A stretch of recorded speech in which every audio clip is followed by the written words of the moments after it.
session will come to order.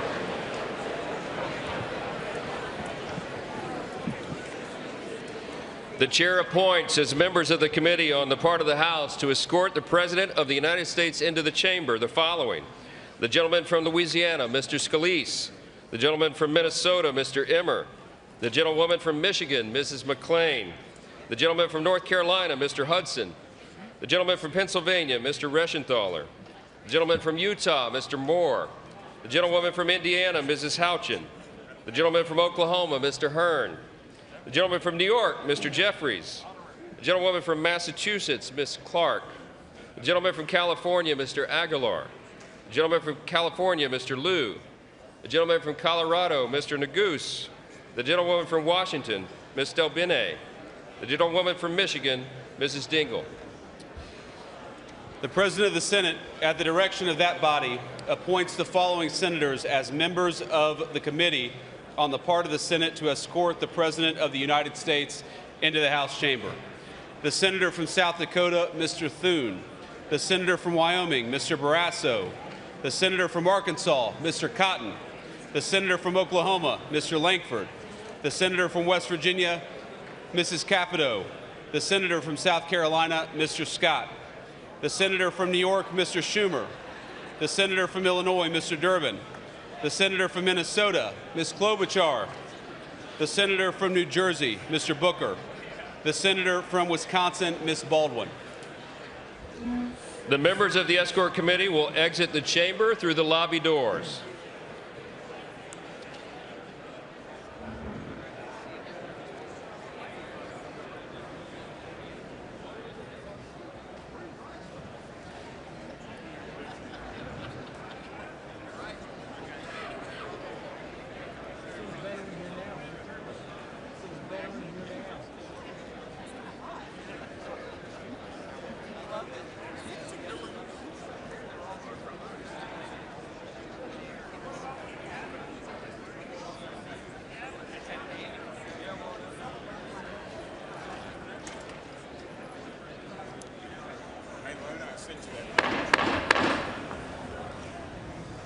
Mr. Speaker, the Dean of the Diplomatic Corps.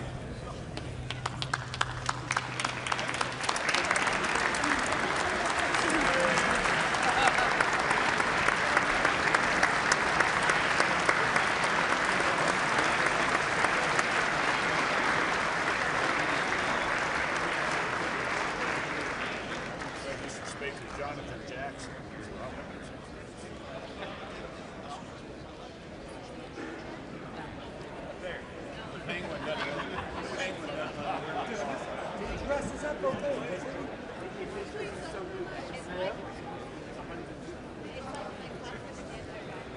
My wife loves this gray suit.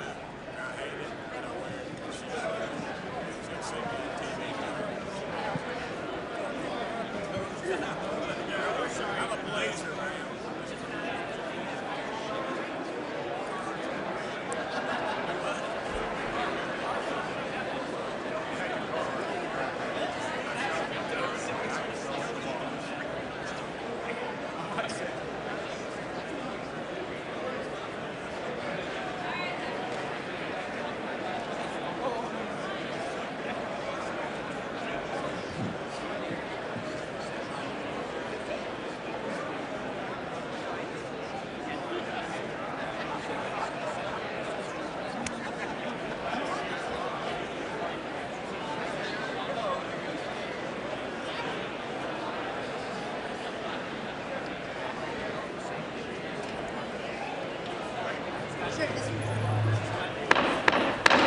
Mr. Speaker, the Chief Justice and Associate Justices of the United States Supreme Court.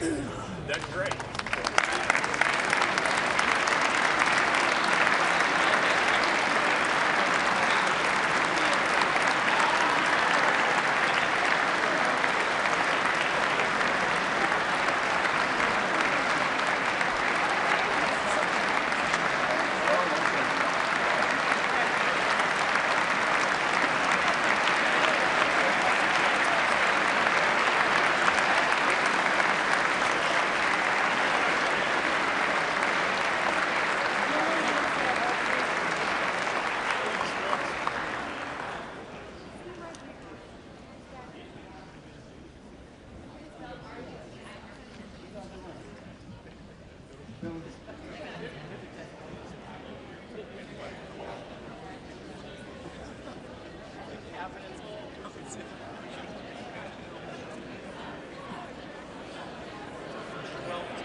Mr. Speaker, the President's Cabinet.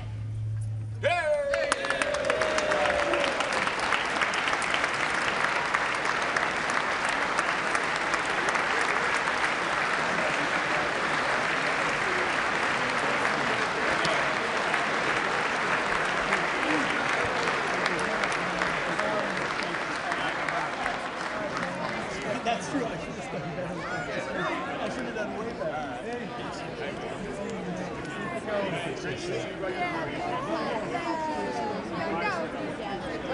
Secretary, can't wait to connect with you. We have so much time. Yes.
Mr. Speaker, the President of the United States.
Thank you.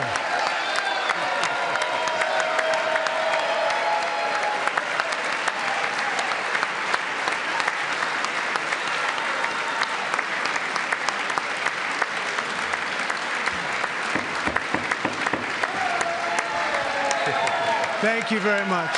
Thank you very much. It's a great honor. Thank you very much.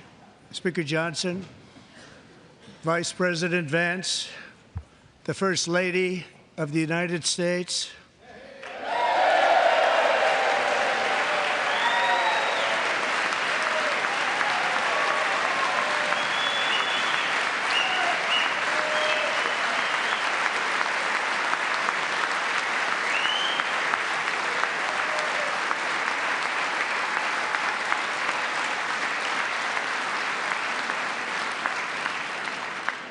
members of the United States Congress, thank you very much. And to my fellow citizens, America is back.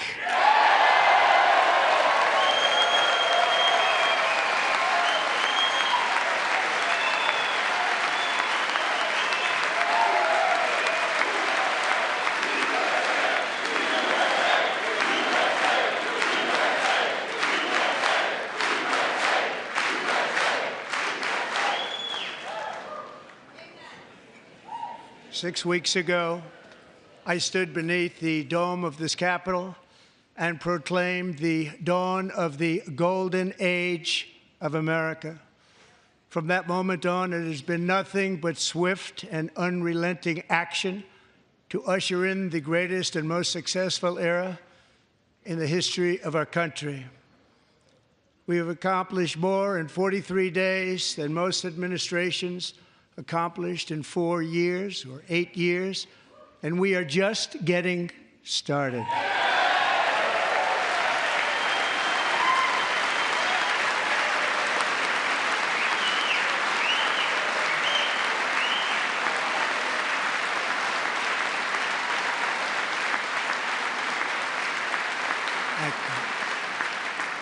I return to this chamber tonight to report that America's momentum is back, our spirit is back, our pride is back, our confidence is back, and the American dream is surging bigger and better than ever before.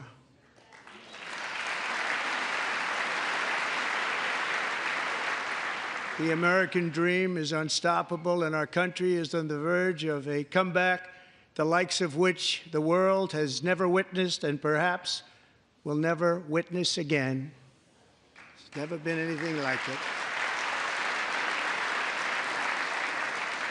The presidential election of November 5th was a mandate like has not been seen in many decades.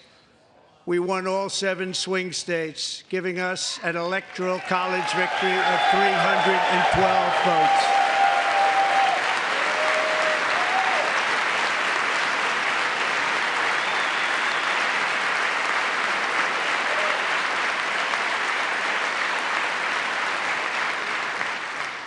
We won the popular vote by big numbers and won counties in our country.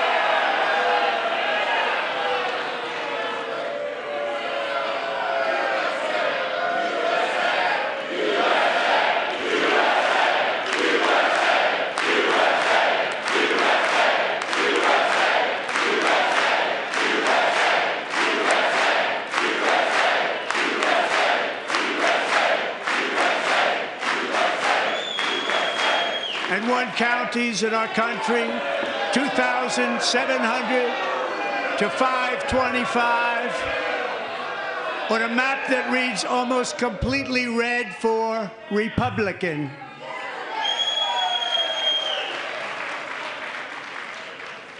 Now, for the first time in modern history, more Americans believe that our country is headed in the right direction than the wrong direction. In fact, it's an astonishing record, 27-point swing, the most ever.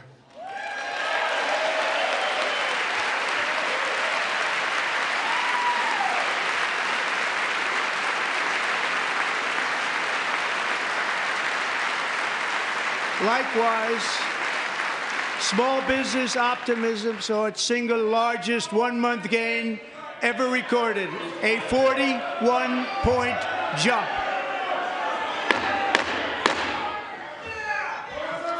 Members are directed to uphold and maintain decorum in the House and to cease any further disruptions. That's your warning.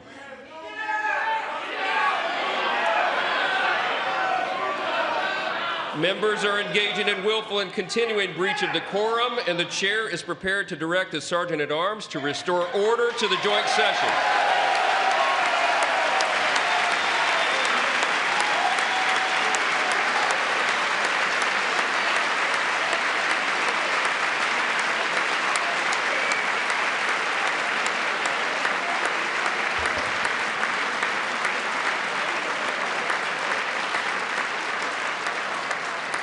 Mr. Green, take your seat. Take your seat, sir. Take your seat. Finding that members continue to engage in willful and concerted disruption of proper decorum, the chair now directs the Sergeant-at-Arms to restore order. Remove this gentleman from the chamber.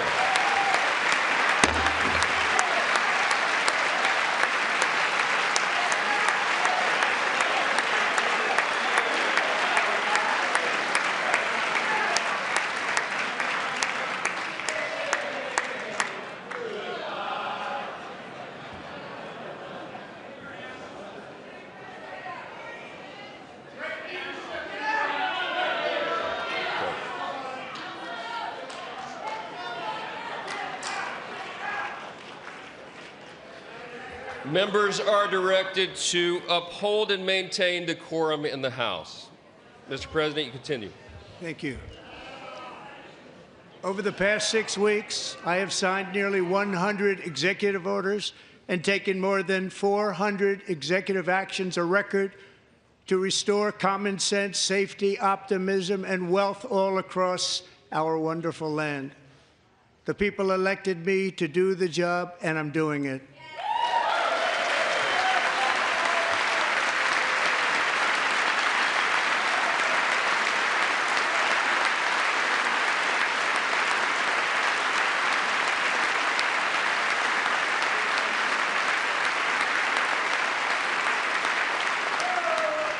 In fact, it has been stated by many that the first month of our presidency, it's our presidency, is the most successful in the history of our nation. By many.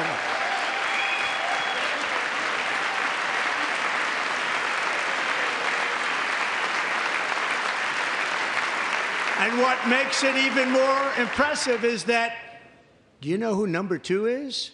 George Washington. How about that? How about that? I don't know about that list, but we'll take it.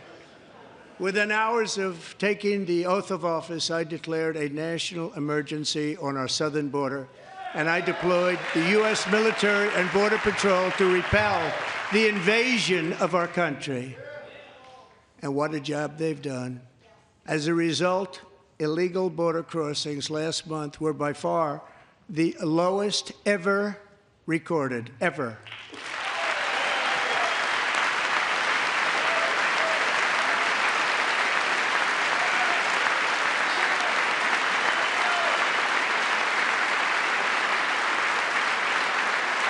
They heard my words and they chose not to come. Much easier that way. In comparison, under Joe Biden, the worst president in American history, there were hundreds of thousands of illegal crossings a month, and virtually all of them, including murderers, drug dealers, gang members, and people from mental institutions and insane asylums, were released into our country. Who would want to do that? This is my 5th such speech to Congress. And once again, I look at the Democrats in front of me, and I realize there is absolutely nothing I can say to make them happy or to make them stand or smile or applaud. Nothing I can do. I could find a cure to the most devastating disease, a disease that would wipe out entire nations, or announce the answers to the greatest economy in history or the stoppage of crime to the lowest levels ever recorded. And these people sitting right here will not clap, will not stand, and certainly will not cheer for these astronomical achievements. They won't do it, no matter what. Five times I've been up here. It's very sad, and it just shouldn't be this way.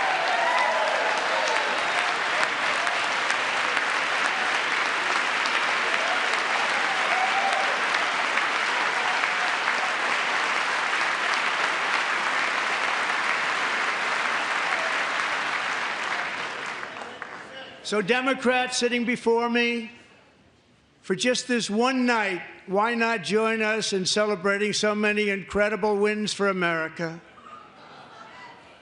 For the good of our nation, let's work together and let's truly make America great again.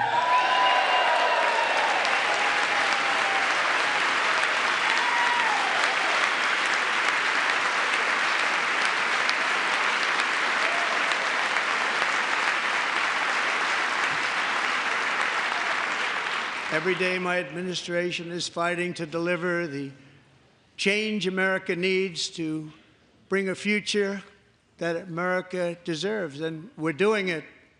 This is a time for big dreams and bold action. Upon taking office, I imposed an immediate freeze on all federal hiring, a freeze on all new federal regulations, and a freeze on all foreign aid.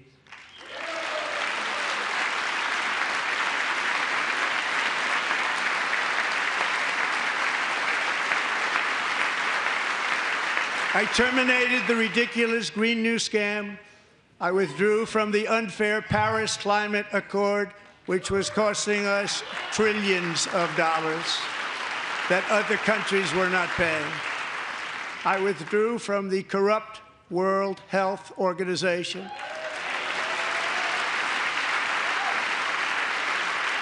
And I also withdrew from the anti-American UN Human Rights Council.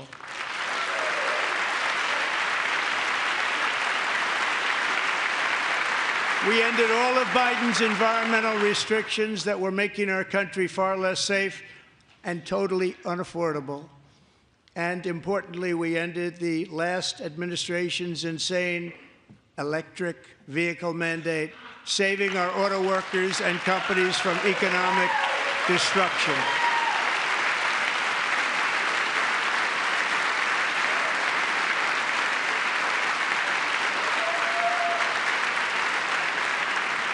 To unshackle our economy, I have directed that for every one new regulation, 10 old regulations must be eliminated, just like I did in my very successful first term.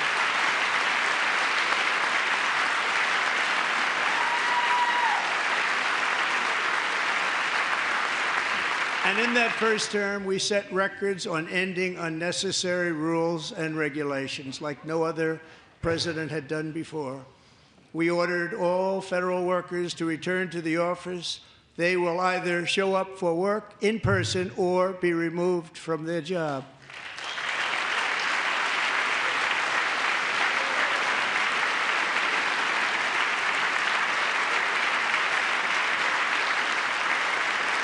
And we have ended weaponized government where, as an example, a sitting president is allowed to viciously prosecute his political opponent, like me. How did that work out? Not too good. Not too good.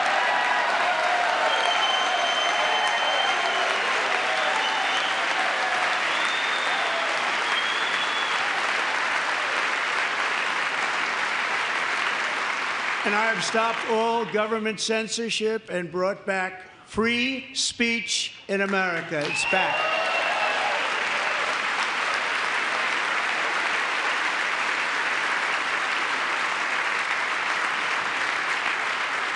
And 2 days ago, I signed an order making English the official language of the United States of America.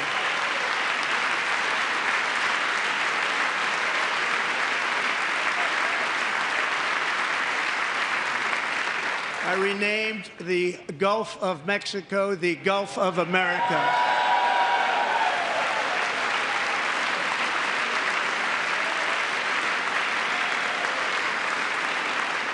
And likewise, I renamed, for a great president, William McKinley, Mount McKinley again. Beautiful Alaska. We love Alaska. We've ended the tyranny of so-called diversity, equity, and inclusion policies all across the entire federal government and indeed the private sector and our military. And our country will be woke no longer.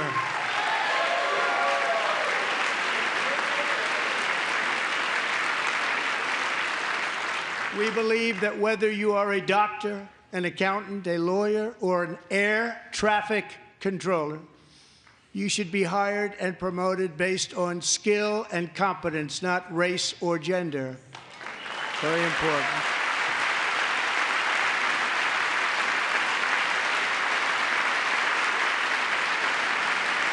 You should be hired based on merit. And the Supreme Court, in a brave and very powerful decision, has allowed us to do so. Thank you. Thank you very much. Thank you. We have removed the poison of critical race theory from our public schools, and I signed an order making it the official policy of the United States government that there are only two genders, male and female.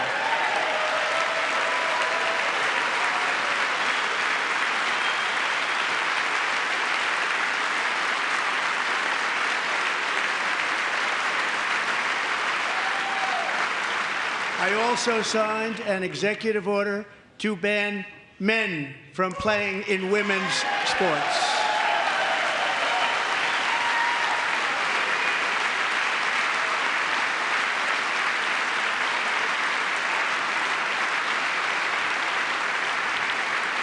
Three years ago, Peyton McNabb was an all-star high school athlete, one of the best, preparing for a future in college sports. But when her girls' volleyball match was invaded by a male, he smashed the ball so hard in Peyton's face, causing traumatic brain injury, partially paralyzing her right side, and ending her athletic career. It was a shot like she's never seen before. She's never seen anything like it. Peyton is here tonight in the gallery, and Peyton, from now on, schools will kick the men off the girls' team, or they will lose all federal funding.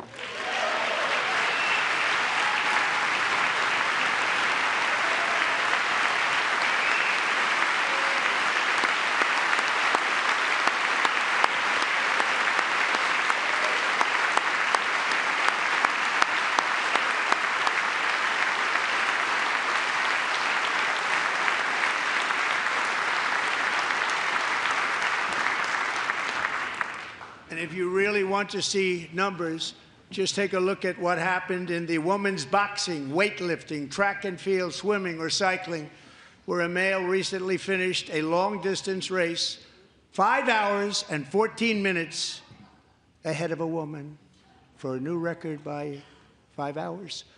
Broke the record by 5 hours. It's demeaning for women, and it's very bad for our country. We're not going to put up with it any longer.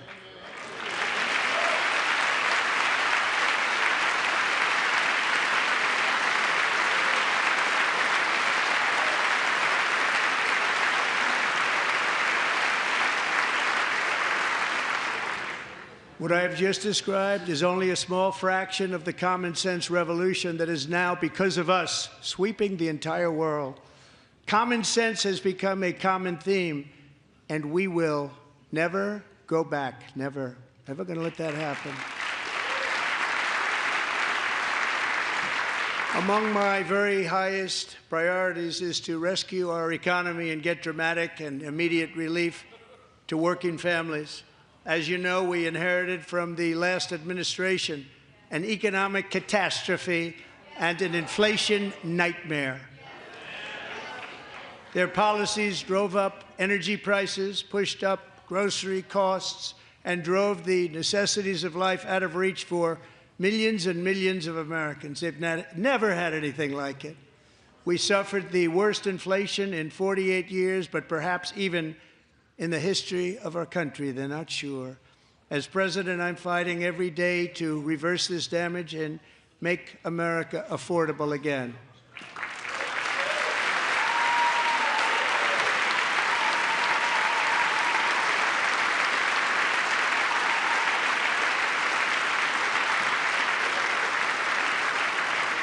Joe Biden especially let the price of eggs get out of control. The egg price is out of control, and we're working hard to get it back down. Secretary, do a good job on that. You inherited a total mess from the previous administration. Do a good job.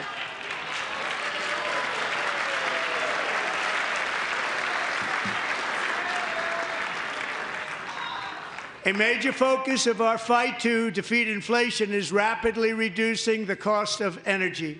The previous administration cut the number of new oil and gas leases by 95%, slowed pipeline construction to a halt, and closed more than 100 power plants. We are opening up many of those power plants right now.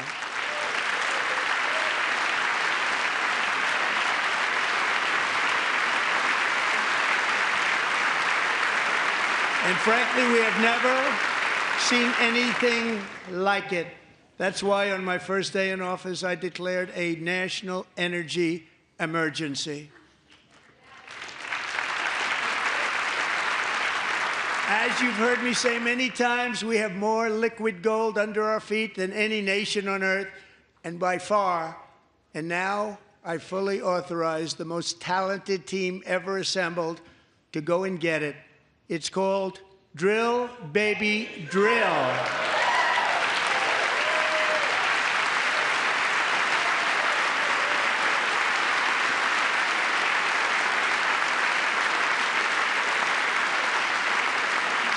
My administration is also working on a gigantic natural gas pipeline in Alaska, among the largest in the world, where Japan, South Korea, and other nations want to be our partner with investments of trillions of dollars each. There's never been anything like that one.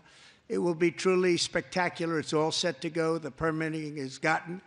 And later this week, I will also take historic action to dramatically expand production of critical minerals and rare earths here in the USA.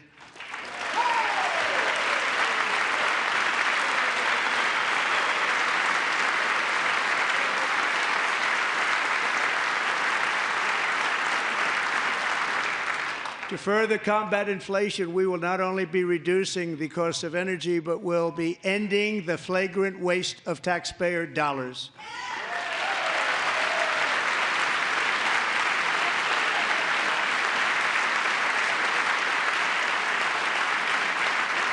And to that end, I have created the brand new Department of Government Efficiency, DOGE.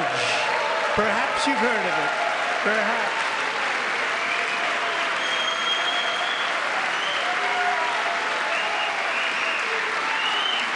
Which is headed by Elon Musk, who is in the gallery tonight.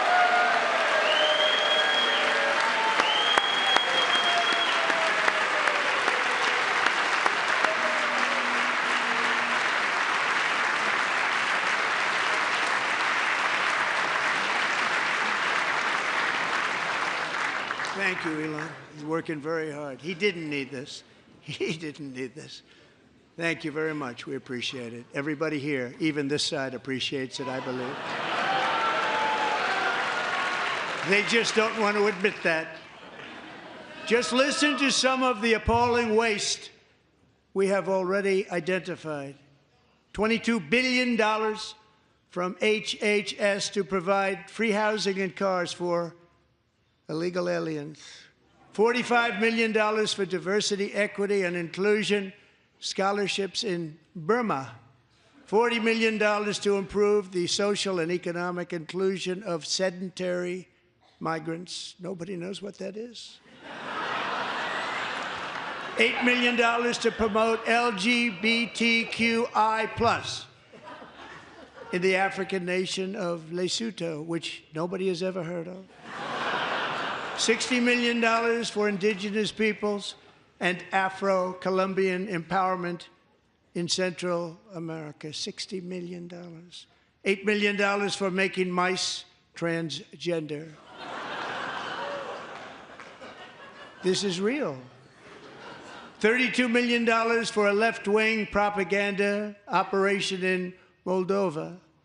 $10 million for male circumcision in Mozambique.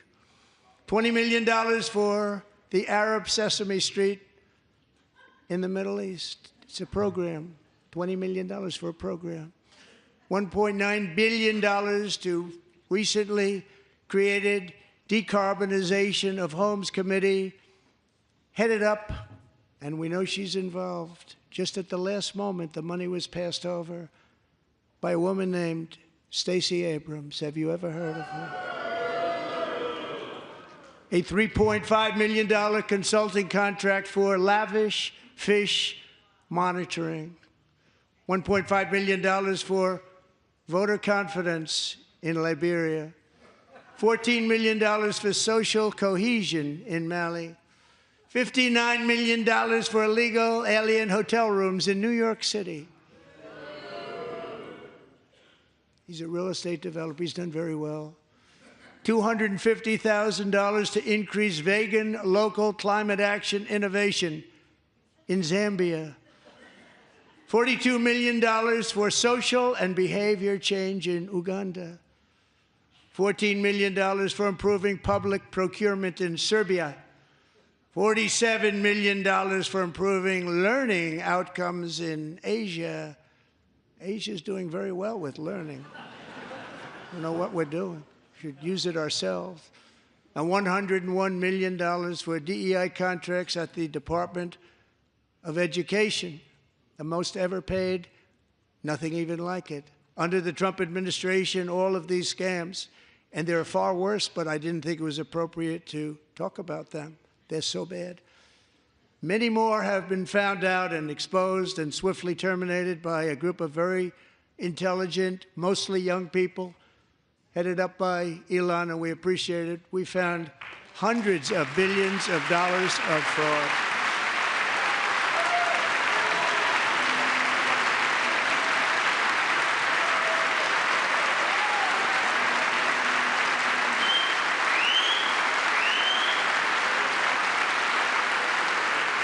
And we've taken back the money and reduced our debt to fight inflation and other things.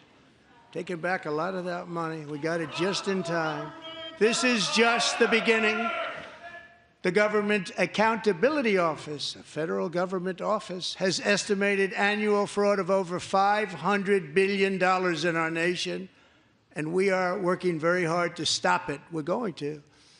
We're also identifying shocking levels of incompetence and probable fraud in the Social Security program for our seniors, and that our seniors and people that we love rely on. Believe it or not, government databases list 4.7 million Social Security members from people aged 100 to 109 years old. It lists 3.6 million people from ages 110 to 119. I don't know any of them. I know some people that are rather elderly, but not quite that elderly. 3.47 million people from ages 120 to 129.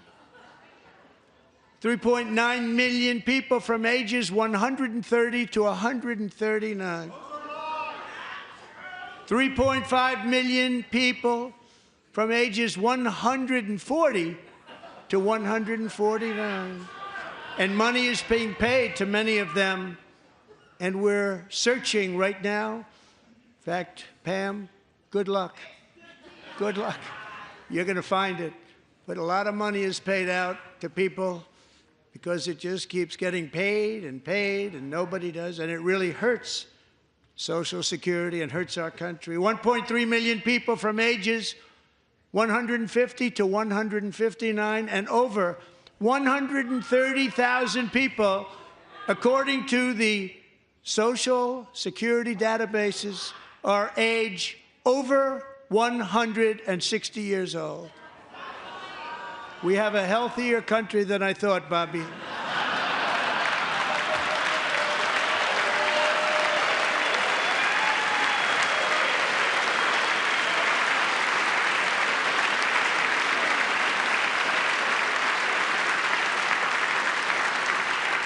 Including, to finish, 1,039 people between the ages of 220 and 229, one person between the age of 240 and 249, and one person is listed at 360 years of age. More than 100 years older than our country. But we're going to find out where that money's going, and it's not going to be pretty. By slashing all of the fraud, waste, and theft we can find, we will defeat inflation, bring down mortgage rates, lower car payments and grocery prices, protect our seniors, and put more money in the pockets of American families.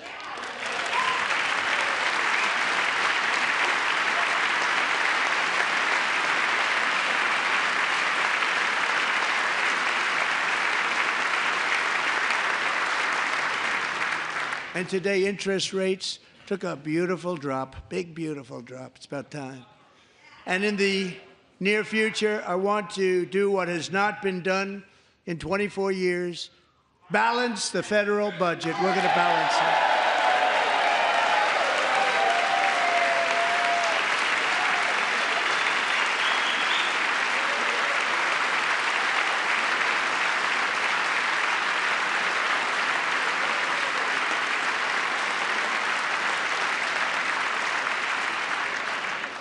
With that goal in mind, we have developed in great detail what we are calling the Gold Card, which goes on sale very, very soon.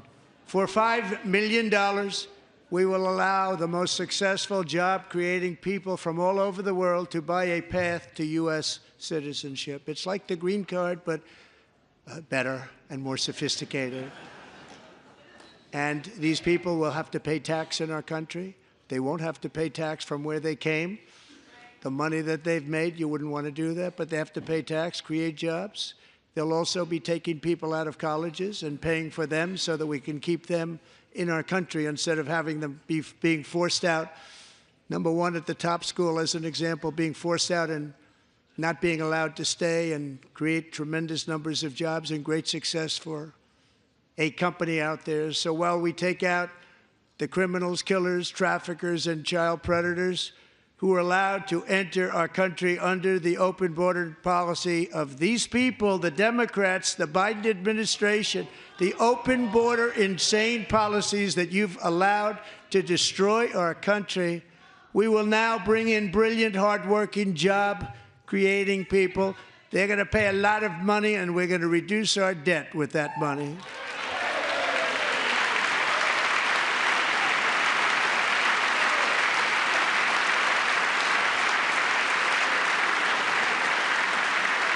Americans have given us a mandate for bold and profound change. For nearly 100 years, the federal bureaucracy has grown until it has crushed our freedoms, ballooned our deficits, and held back America's potential in every possible way. The nation founded by pioneers and risk-takers now drowns under millions and millions of pages of regulations and debt. Approvals that should take 10 days to get instead take 10 years, 15 years, and even 20 years before you're rejected. Meanwhile, we have hundreds of thousands of federal workers who have not been showing up to work. My administration will reclaim power from this unaccountable bureaucracy, and we will restore true democracy to America again.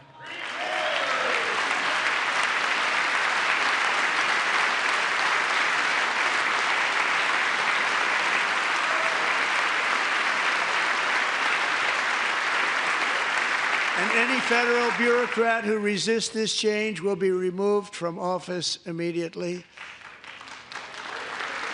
Because we are draining the swamp. It's very simple.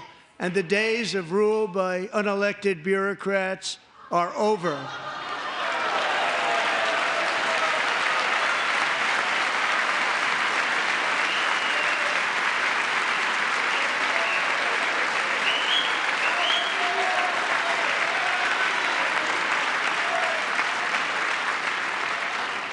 And the next phase of our plan to deliver the greatest economy in history is for this Congress to pass tax cuts for everybody. They're in there. They're waiting for you to vote.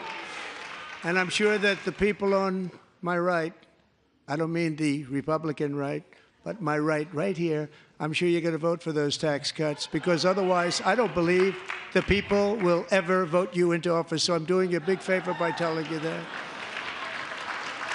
But I know this group is going to be voting for the tax cuts.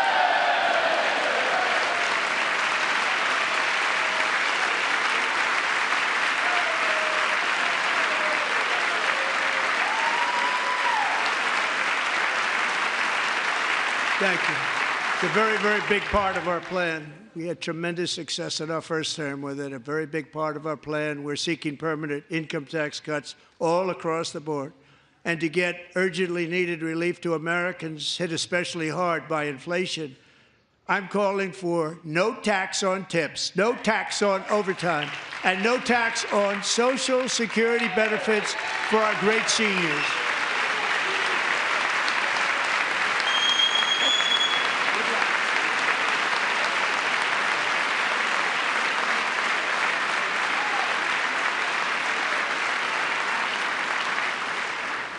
And I also want to make interest payments on car loans tax deductible, but only if the car is made in America.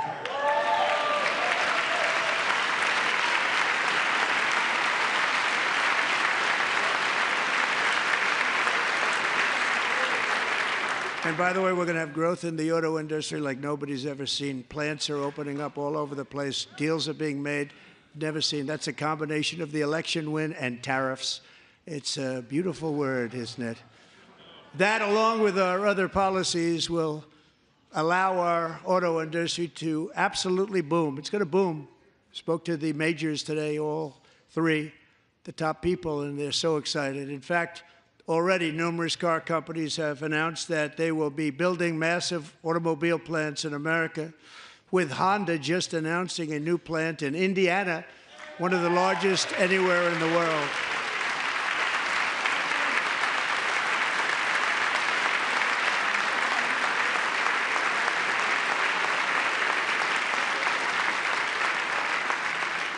And this has taken place since our great victory on November 5th, a date which will hopefully go down as one of the most important in the history of our country.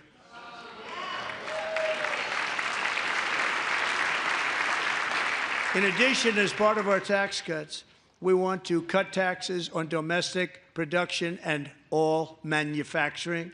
And just as we did before, we will provide 100% expensing. It will be retroactive to January 20th, 2025. And it was one of the main reasons why our tax cuts were so successful in our first term, giving us the most successful economy in the history of our country. First term. We had a great first term.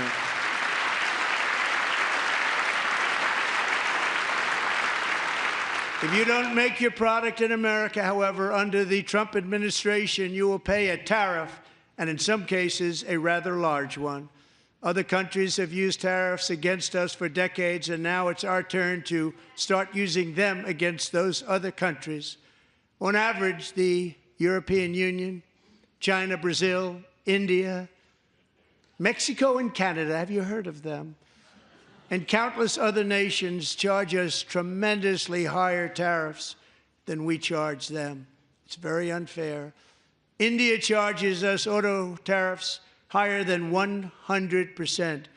China's average tariff on our products is twice what we charge them. And South Korea's average tariff is 4 times higher. Think of that, 4 times higher. And we give so much help militarily and in so many other ways to South Korea, but that's what happens. This is happening by friend and foe. This system is not fair to the United States and never was, and so on April 2nd, I wanted to make it April 1st, but I didn't want to be accused of April Fool's Day. That's not, just one day was cost us a lot of money. But we're going to do it in April. I'm a very superstitious person. April 2nd, reciprocal tariffs kick in.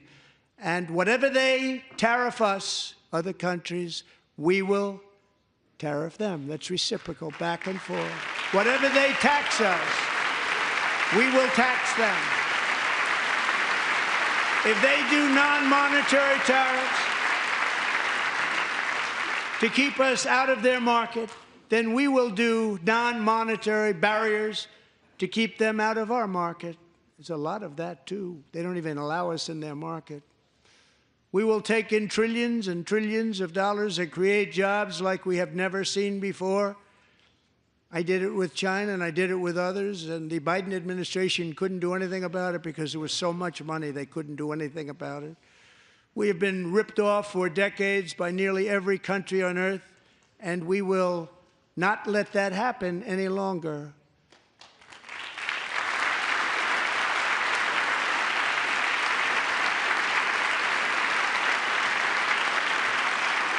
Much has been said over the last 3 months about Mexico and Canada, but we have very large deficits with both of them. But even more importantly, they've allowed fentanyl to come into our country at levels never seen before, killing hundreds of thousands of our citizens and many very young, beautiful people, destroying families. Nobody's ever seen anything like it. They are, in effect, receiving subsidies of hundreds of billions of dollars. We pay subsidies to Canada and to Mexico of hundreds of billions of dollars, and the United States will not be doing that any longer. We're not going to do it any longer.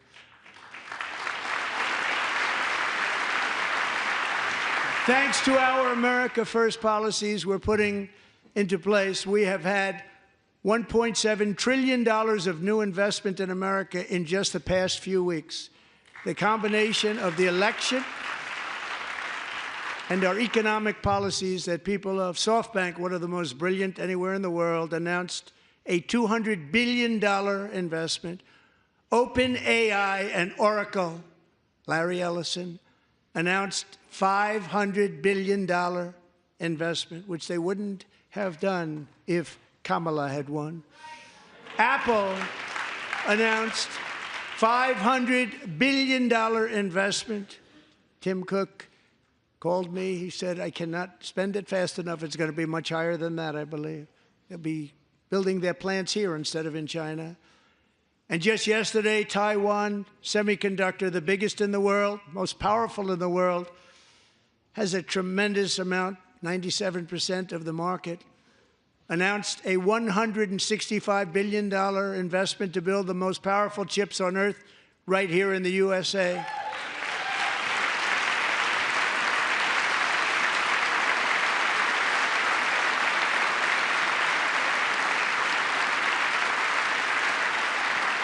And we're not giving them any money. Your CHIPS Act is a horrible, horrible thing. We give hundreds of billions of dollars, and it doesn't mean a thing. They take our money and they don't spend it. All that meant to them, we're giving them no money. All that was important to them was they didn't want to pay the tariffs, so they came and they're building, and many other companies are coming. We don't have to give them money. We just want to protect our businesses and our people. And they will come because they won't have to pay tariffs if they build in America. So it's very amazing. You should get rid of the CHIP Act, and whatever's left over, Mr. Speaker, you should use it to reduce debt or any other reason you want to.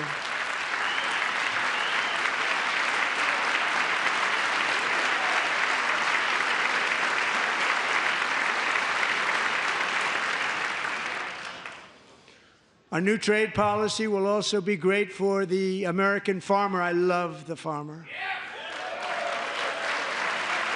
who will now be selling into our home market, the USA, because nobody is going to be able to compete with you.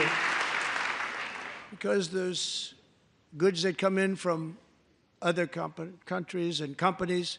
They're really in a bad position in so many different ways. They're uninspected.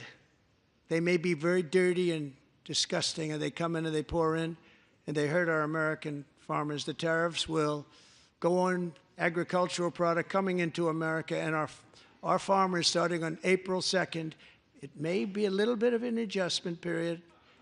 We had that before when I made the deal with China, $50 billion of purchases, and I said, just bear with me, and they did. They did.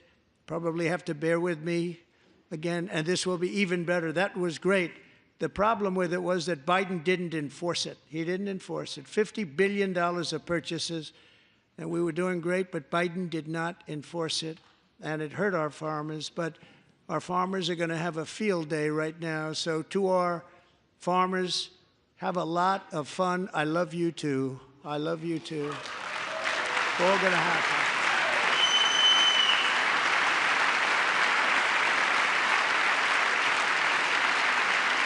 And I have also imposed a 25% tariff on foreign aluminum, copper, lumber, and steel, because if we don't have, as an example, steel and lots of other things, we don't have a military, and frankly, we just won't have a country very long.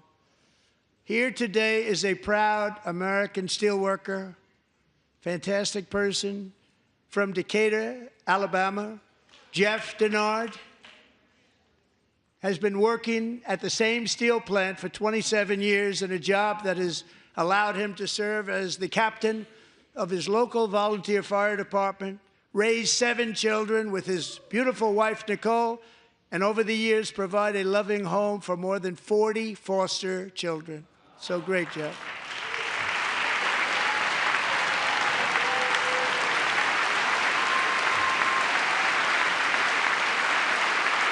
Thank you, Jeff. Thank you, Jeff.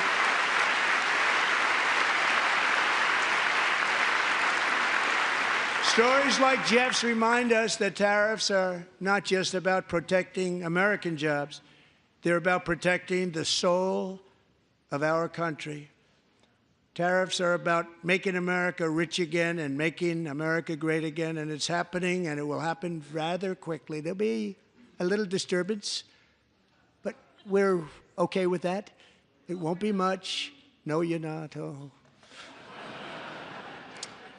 And look where Biden took us, very low, the lowest we've ever been. Jeff, I want to thank you very much. And I also want to recognize another person who has devoted herself to foster care community. She works so hard on it. A very loving person, our magnificent First Lady of the United States.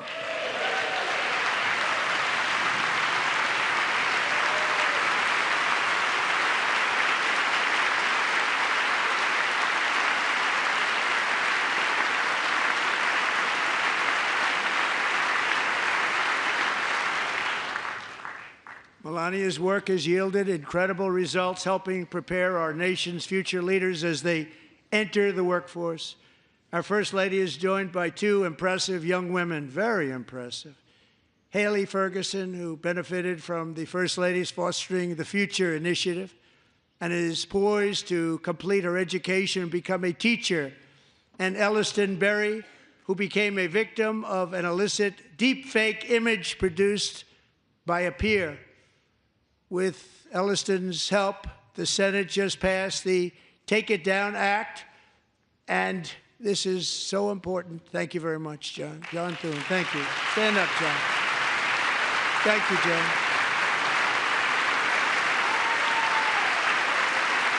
Thank you all very much.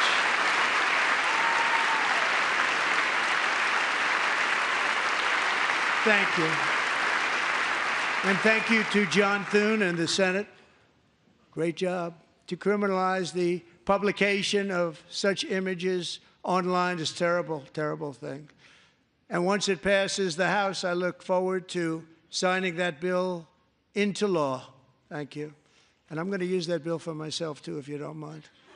Because nobody gets treated worse than I do online. Nobody.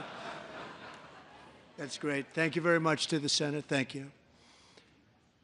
But if we truly care about protecting Americans' children, no step is more crucial than securing America's borders.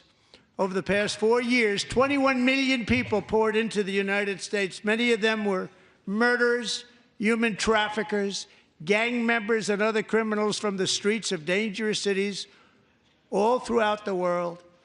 Because of Joe Biden's insane and very dangerous open border policies, they are now strongly embedded in our country, but we are getting them out and getting them out fast.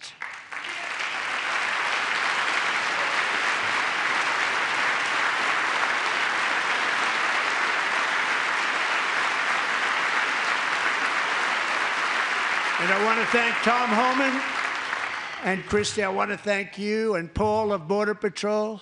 I want to thank you. What a job they've all done, everybody. Border Patrol, ICE, law enforcement in general is incredible. We have to take care of our law enforcement. Have to.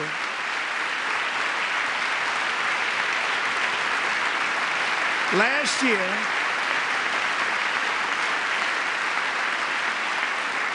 a brilliant 22-year-old nursing student named Laken Riley, the best in her class, admired by everybody, went out for a jog on the campus of the University of Georgia. That morning, Laken was viciously attacked, assaulted, beaten, brutalized, and horrifically murdered. Laken was stolen from us by a savage illegal alien gang member who was arrested while trespassing across Biden's open southern border and then set loose into the United States under the heartless policies of that failed administration. It was indeed a failed administration. He had then been arrested and released in a Democrat-run sanctuary city, a disaster, before ending the life of this beautiful young angel. With us this evening are Laken's beloved mother, Allison, and her sister, Lauren.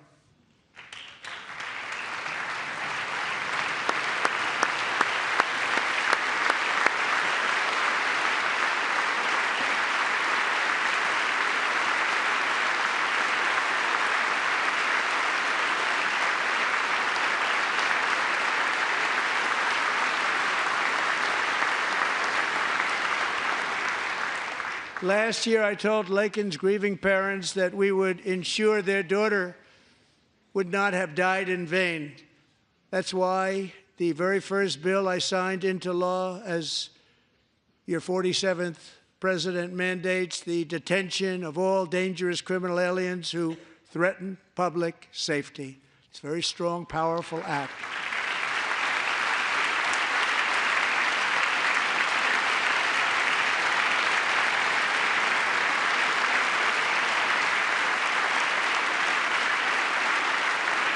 It's called the Laken-Riley Act. So Allison and Lauren, America will never, ever forget our beautiful Laken Hope Riley.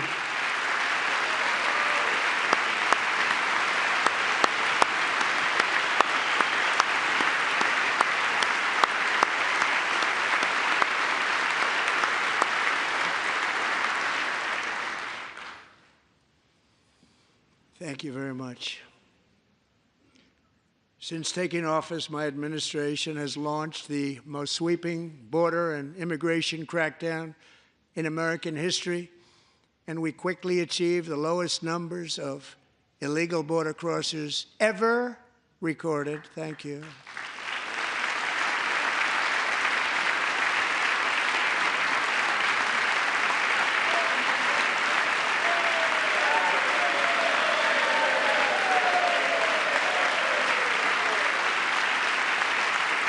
The media and our friends in the Democrat Party kept saying we needed new legislation. We must have legislation to secure the border.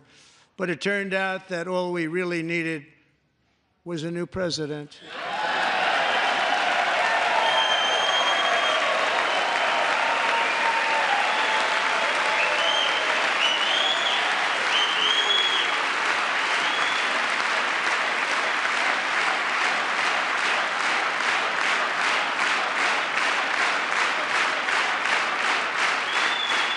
Thank you. Joe Biden didn't just open our borders, he flew illegal aliens over them to overwhelm our schools, hospitals, and communities throughout the country. Entire towns like Aurora, Colorado, and Springfield, Ohio, buckled under the weight of the migrant occupation and corruption like nobody's ever seen before. Beautiful towns destroyed. Now, just as I promised in my inaugural address, we are achieving the great liberation of America.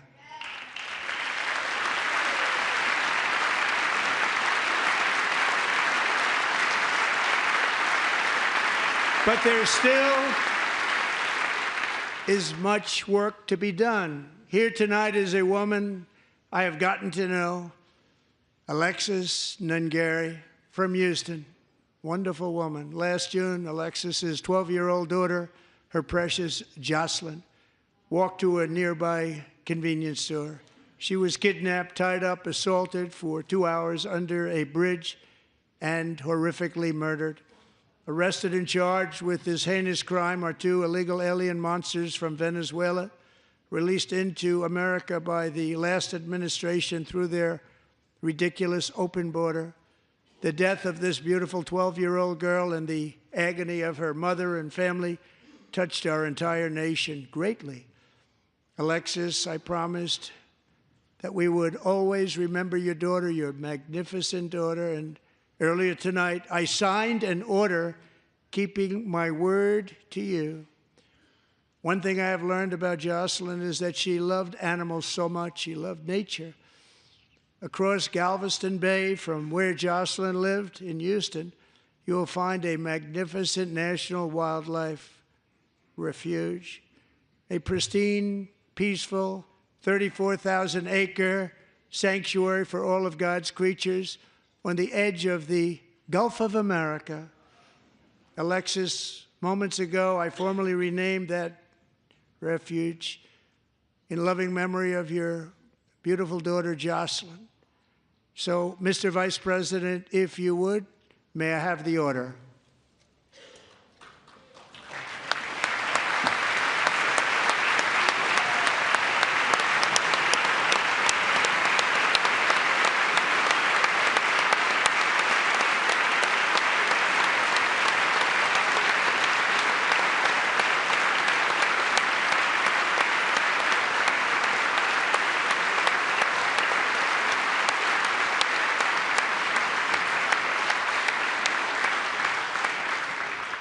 Thank you very much.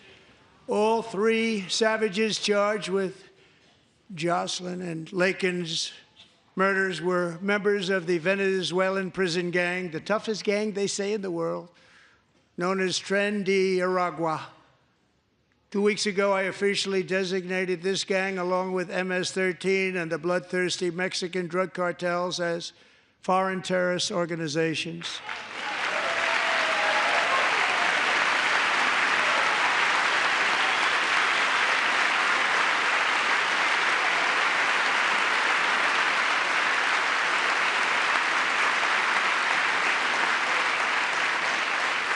They are now officially in the same category as ISIS, and that's not good for them. Countless thousands of these terrorists were welcomed into the U.S. by the Biden administration. But now every last one will be rounded up and forcibly removed from our country, or, if they're too dangerous, put in jails, standing trial in this country, because we don't want them to come back ever. With us this evening is a warrior on the front lines of that battle, Border Patrol Agent Roberto Ortiz. Great guy.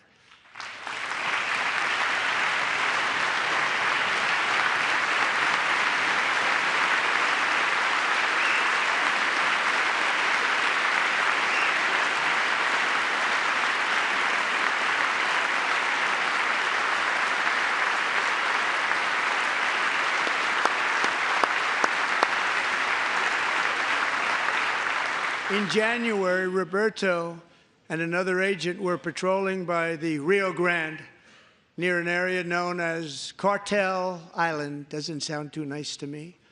When heavily armed gunmen started shooting at them. Roberto saw that his partner was totally exposed, at great danger, and he leapt into action, returning fire and providing crucial seconds for his fellow agent to seek safety, just barely.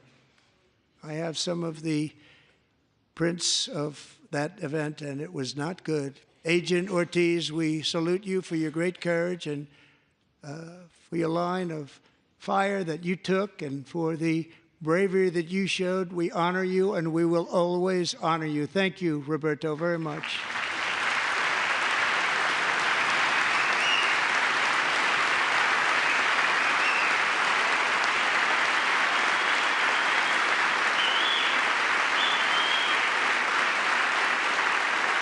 Thank you, Roberto. And I actually got to know him on my many calls to the border. He's a great gentleman. The territory to the immediate south of our border is now dominated entirely by criminal cartels that murder, rape, torture, and exercise total control. They have total control over a whole nation, posing a grave threat to our national security. The cartels are waging war on America, and it's time for America to wage war on the cartels, which we are doing.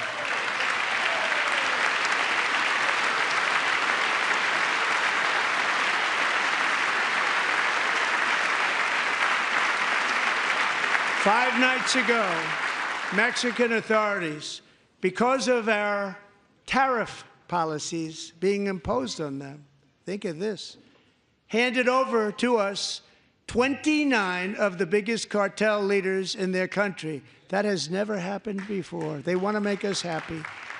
First time ever.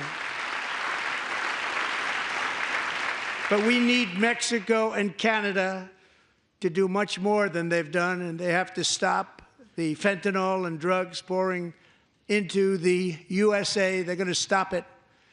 I have sent Congress a detailed funding request laying out exactly how we will eliminate these threats to protect our homeland and complete the largest deportation operation in American history, larger even than current record holder, President Dwight D. Eisenhower, a moderate man, but someone who believed very strongly in borders. Americans expect Congress to send me this funding without delay so I can sign it into law. So, Mr. Speaker, John Thune, both of you, I hope you're going to be able to do that, Mr. Speaker. Thank you. Mr. Leader, thank you. Thank you very much. And let's get it to me. I'll sign it so fast, you won't even believe it.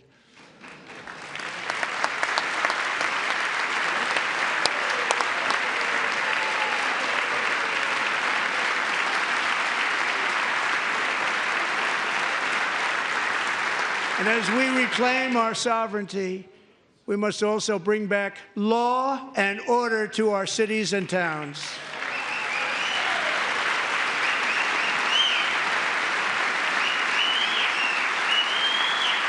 In recent years, our justice system has been turned upside down by radical left lunatics.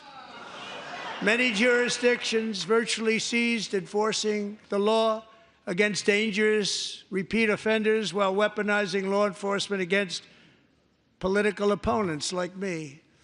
My administration has acted swiftly and decisively to restore fair, equal, and impartial justice under the constitutional rule of law, starting at the FBI and the DOJ. Pam, good luck. Cash, wherever you may be, good luck. Good luck. Pam Bondi. Good luck. So important.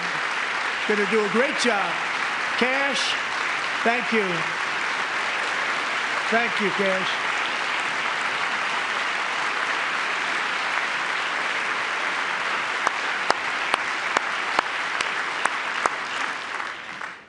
They've already started very strong. They're going to do a fantastic job. You're going to be very proud of them. We're also once again giving our police officers the support, protection, and respect they so dearly deserve. They have to get it. They have such a hard, dangerous job, but we're going to make it less dangerous. The problem is the bad guys don't respect the law, but they're starting to respect it, and they soon will respect it. This also includes our great fire departments throughout the country. Our firemen and women are unbelievable people, and we'll never forget them. And besides that, they voted for me in record numbers, so I have no choice.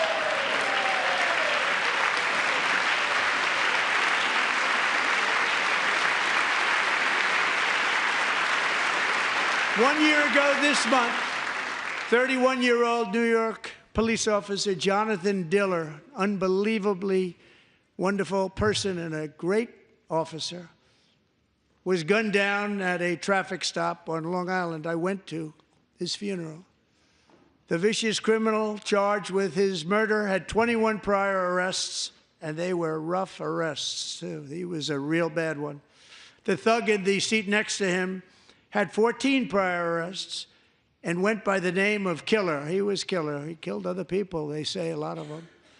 I attended Officer Diller's service, and when I met his wife and one-year-old son, Ryan, it was very inspirational, actually. His widow's name is Stephanie, and she is here tonight. Stephanie, thank you very much, Stephanie. Thank you very much.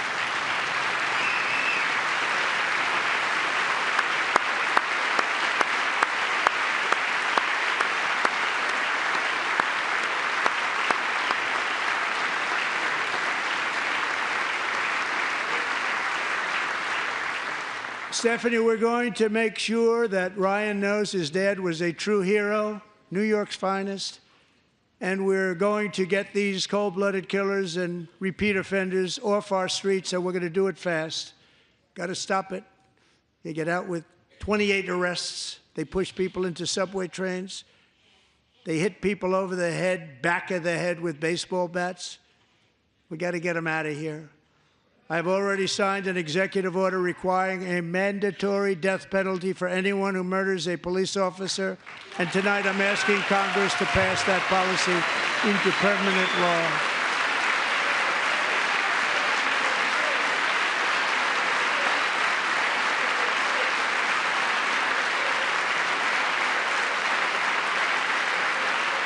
I'm also asking for a new crime bill getting tough on repeat offenders while enhancing protections for America's police officers so they can do their jobs without fear of their lives being totally destroyed.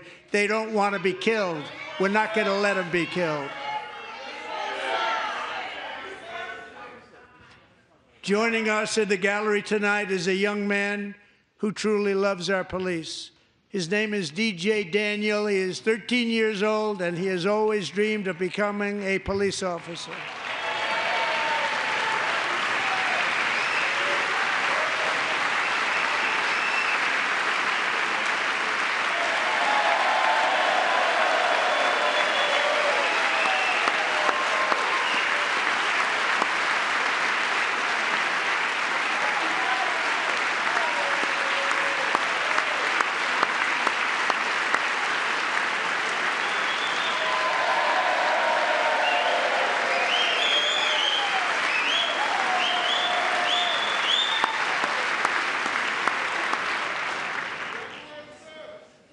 But in 2018, DJ was diagnosed with brain cancer. The doctors gave him 5 months at most to live. That was more than 6 years ago.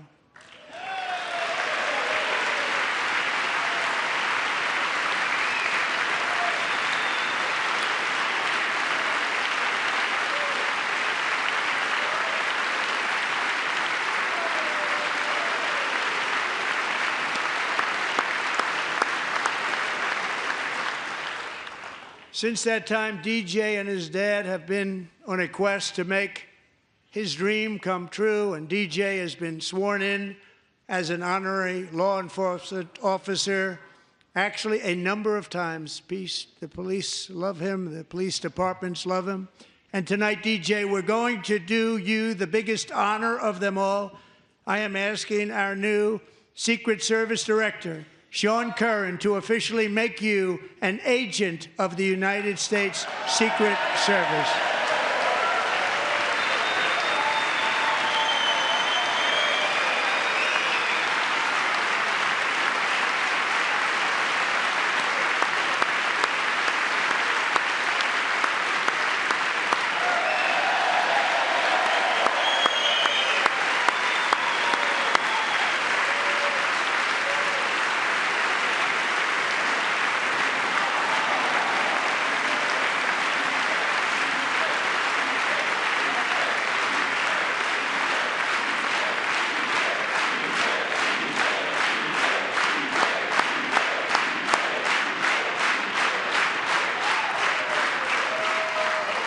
Thank you, DJ. DJ's doctors believe his cancer likely came from a chemical he was exposed to when he was younger. Since 1975, rates of child cancer have increased by more than 40%. Reversing this trend is one of the top priorities for our new presidential commission to make America healthy again, chaired by our new Secretary of Health and Human Services, Robert F. Kennedy, Jr.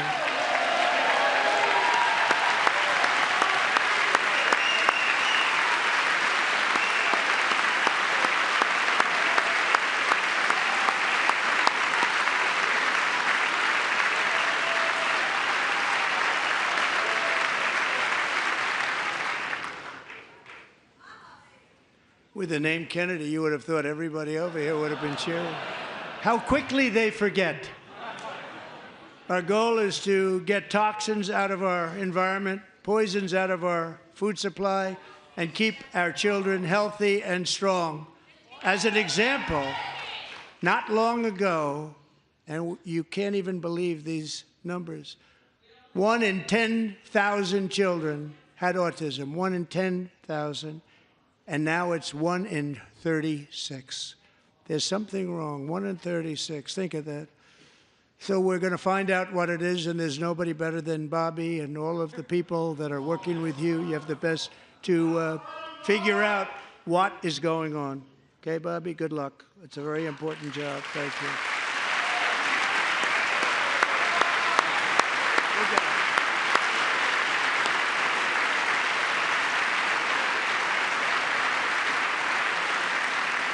Thank you. My administration is also working to protect our children from toxic ideologies in our schools. A few years ago, January Littlejohn and her husband discovered that their daughter's school had secretly socially transitioned their 13-year-old little girl. Teachers and administrators conspired to deceive January and her husband while encouraging her daughter to use a new name and pronouns. They, them pronoun, actually, all without telling January, who is here tonight and is now a courageous advocate against this form of child abuse. January, thank you. Thank you. Thank you very much.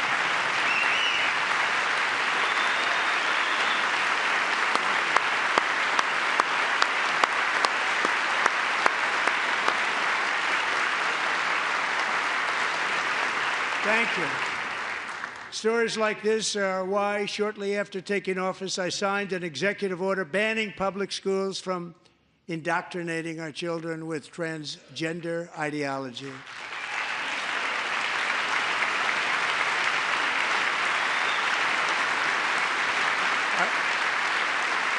I also signed an order to cut off all taxpayer funding to any institution that engages in the sexual mutilation of our youth.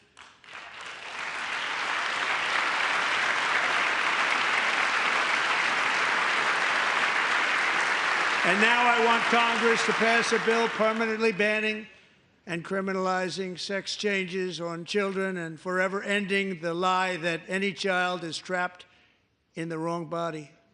This is a big lie.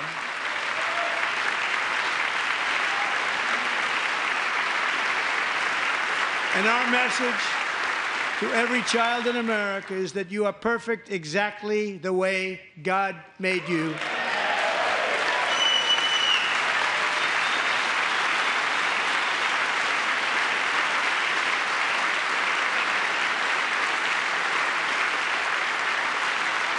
Because we're getting wokeness out of our schools and out of our military, and it's already out, and it's out of our society. We don't want it. Wokeness is trouble. Wokeness is bad. It's gone. It's gone. And we feel so much better for it, don't we? Don't we feel better? Our service members won't be activists and ideologues. They will be fighters and warriors. They will fight for our country. And Pete, congratulations. Secretary of Defense, congratulations.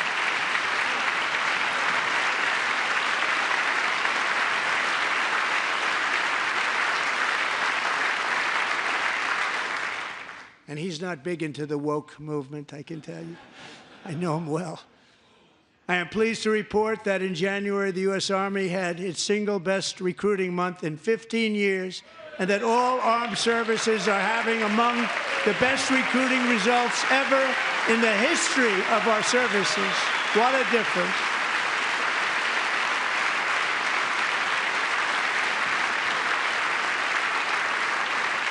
And you know, it was just a few months ago where the results were exactly the opposite. We couldn't recruit anywhere. We couldn't recruit. Now we're having the best results just about that we've ever had. What a tremendous turnaround.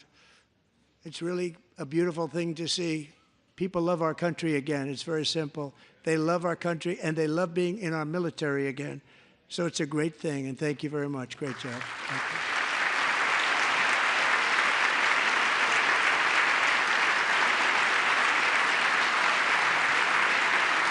We're joined tonight by a young man, Jason Hartley, who knows the weight of that call of duty. Jason's father, grandfather, and great-grandfather all wore the uniform. Jason tragically lost his dad, who was also a Los Angeles County Sheriff's deputy when he was just a boy, and now he wants to carry on the family legacy of service. Jason is a senior in high school, a six-letter varsity athlete, a really good athlete, they say, a brilliant student with a 4.46, that's good, GPA. And his greatest dream is to attend the U.S. Military Academy at West Point.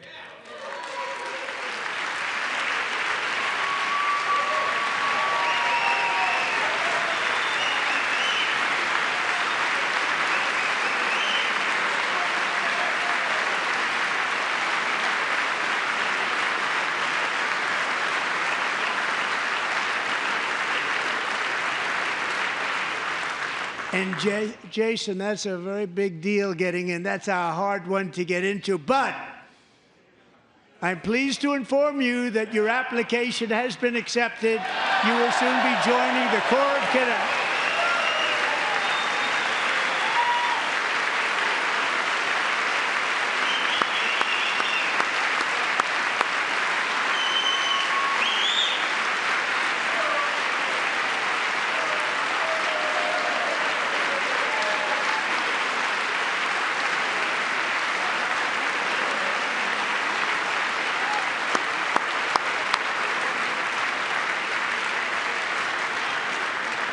Thank you. Jason, you're going to be on the long gray line, Jason. As Commander-in-Chief, my focus is on building the most powerful military of the future. As a first step, I'm asking Congress to fund a state-of-the-art Golden Dome missile defense shield to protect our homeland, all made in the USA.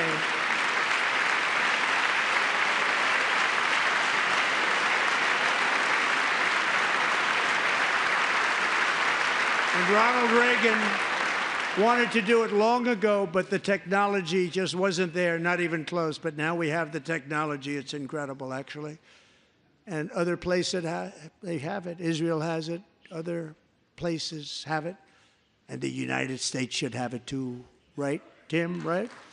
They should have it too. So I want to thank you. But it's a very, very important. This is a very dangerous world. We should have it. We want to be protected, and we're going to protect our citizens like never before.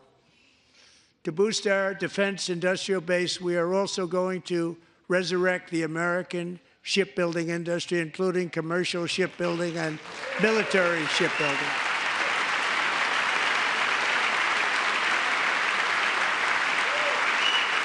And for that purpose, I am announcing tonight that we will create a new Office of Shipbuilding in the White House and offer special tax incentives to bring this industry home to America where it belongs. We used to make so many ships.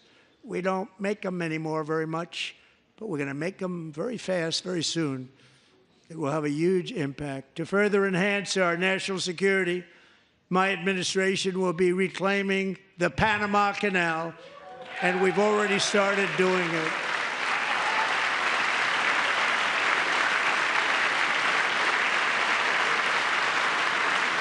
Just today, a large American company announced they are buying both ports around the Panama Canal and lots of other things having to do with the Panama Canal and a couple of other canals. The Panama Canal was built by Americans for Americans, not for others, but others could use it. But it was built at tremendous cost of American blood and treasure. 38,000 workers died building the Panama Canal. They died of malaria. They died of snake bites and mosquitoes. Not a nice place to work.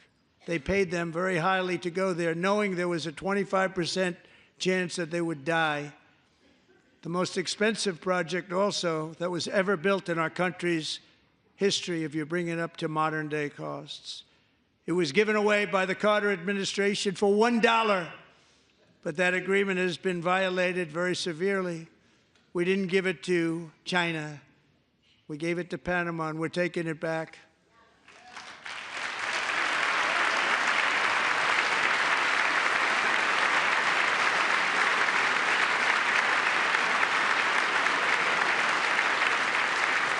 And we have Marco Rubio in charge. Good luck, Marco. Now, we know who to blame if anything goes wrong. Marco's been amazing, and he's going to do a great job. Think of it. He got 100 votes. You know, he was approved with actually 99, but the 100th was this gentleman, and I feel very certain. So let's assume he got 100 votes. And I'm either very, very happy about that or I'm very concerned about it. But he's already proven. I mean, he's a great gentleman. He's respected by everybody, and we appreciate you voting for Marco. He's going to do a fantastic job. Thank you. Thank you. He's doing a great job. Great job. And I also have a message tonight for the incredible people of Greenland. We strongly support your right to determine your own future. And if you choose, we welcome you into the United States of America. We need Greenland for national security and even international security, and we're working with everybody involved to try and get it. But we need it really for international world security. And I think we're going to get it. One way or the other, we're going to get it. We will keep you safe. We will make you rich, and together we will take Greenland to heights like you have never thought possible before. It's a very small population, but very, very large piece of land and very, very important for military security. America is once again standing strong against the forces of radical Islamic terrorism. 3.5 years ago, ISIS terrorists killed 13 American service members and countless others in the Abbey Gate bombing during the disastrous and incompetent withdrawal from Afghanistan. Not that they were withdrawing, it was the way they withdrew. Perhaps the most embarrassing moment in the history of our country. Tonight, I am pleased to announce that we have just apprehended the top terrorist responsible for that atrocity, and he is right now on his way here to face the swift sword of American justice.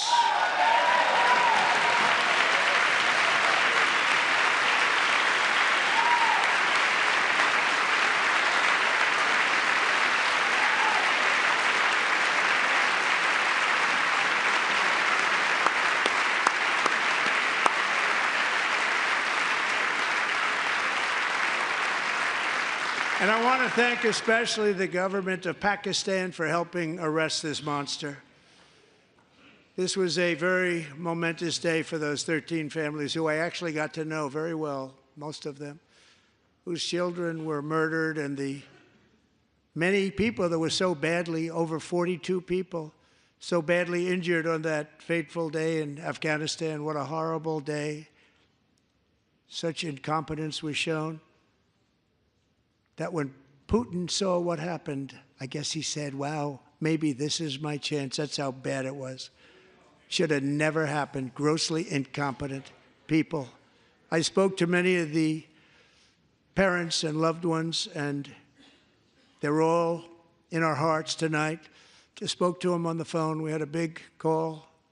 Every one of them called, and Everybody was on the line, and they did nothing but cry with happiness. They were very happy, as happy as you can be under those circumstances. Their child, brother, sister, son, daughter was killed for no reason whatsoever.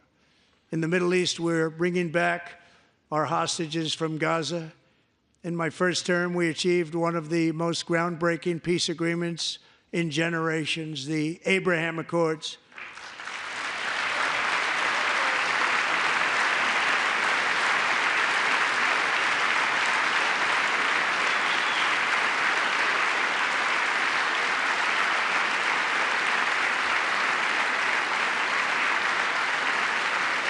And now we're going to build on that foundation to create a more peaceful and prosperous future for the entire region. A lot of things are happening in the Middle East. People have been talking about that so much lately with everything going on with Ukraine and Russia.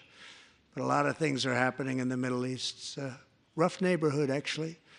I'm also working tirelessly to end the savage conflict in Ukraine. Millions of Ukrainians and Russians have been needlessly killed or wounded in this horrific and brutal conflict with no end in sight. The United States has sent hundreds of billions of dollars to support Ukraine's defense with no security, with no anything.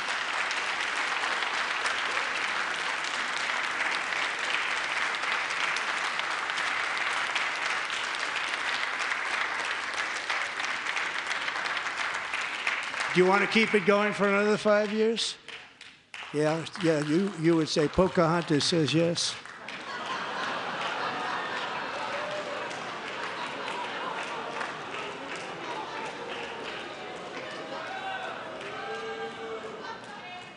$2,000 people are being killed every single week. More than that. They're Russian young people. They're Ukrainian young people. They're not Americans. But I want it to stop.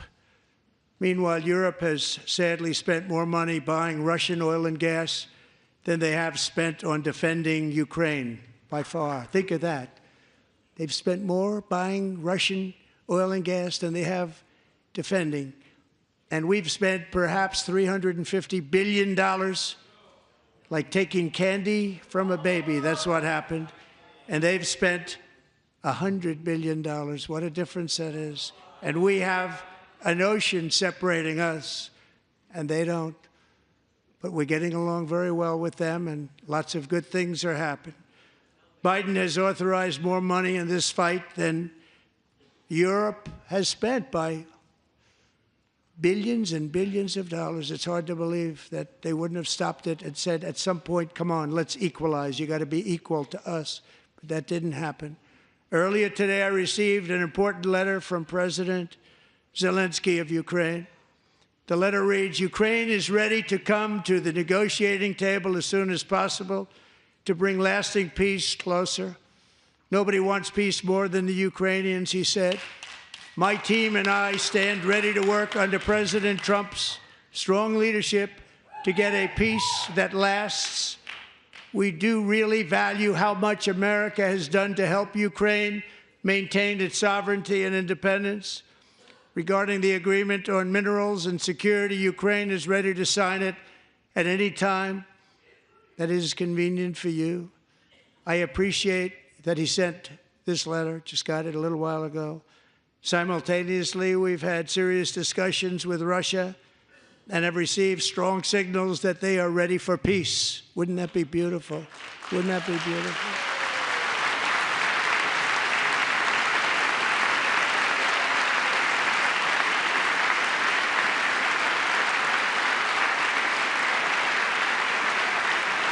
Wouldn't that be beautiful?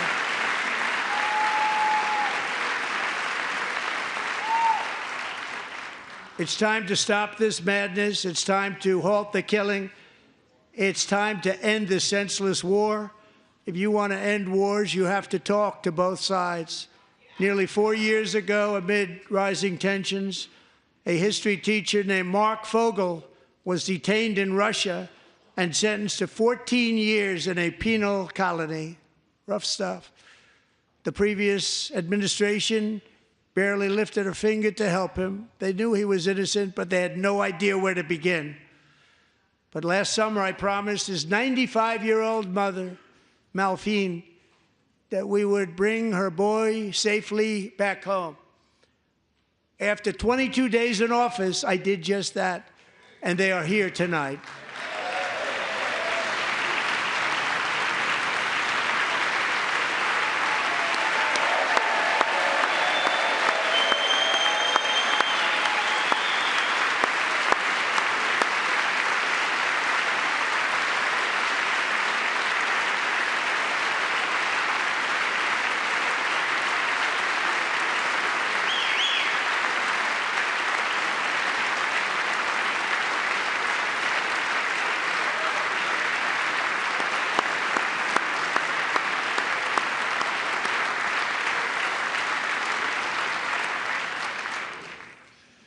To Mark and his great mom, we are delighted to have you safe and sound and with us.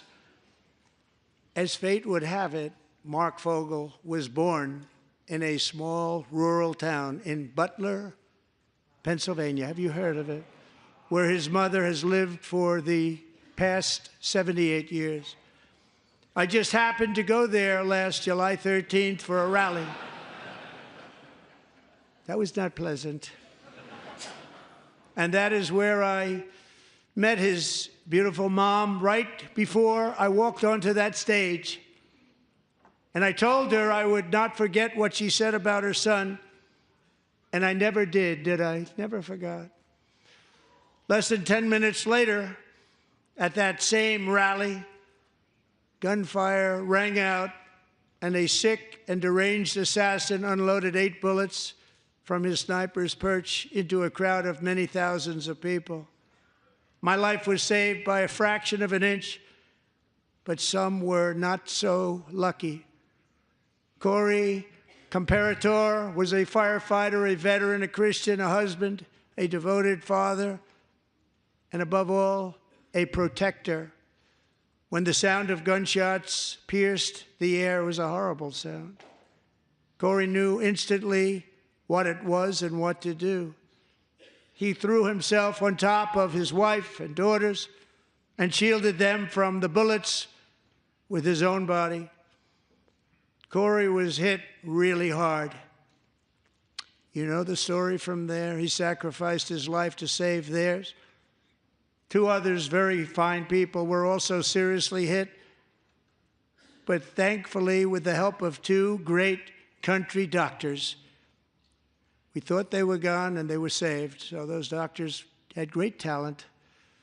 We're joined by Corey's wife, Helen, who was his high school sweetheart, and their 2 beloved daughters, Allison and Kaylee. Thank you.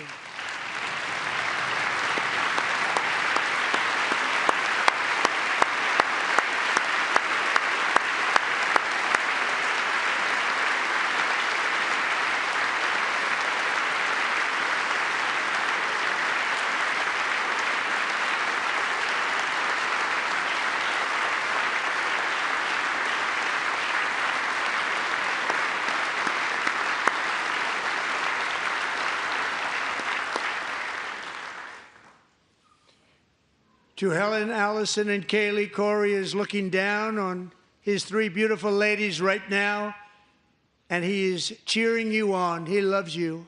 He is cheering you on. Corey was taken from us much too soon, but his destiny was to leave us all with a shining example of the selfless devotion of a true American patriot. It was love like Corey's that built our country, and it's love like Corey's that is going to make our country more majestic than ever before. I believe that my life was saved that day in Butler for a very good reason. I was saved by God to make America great again. I believe that. Thank you. Thank you.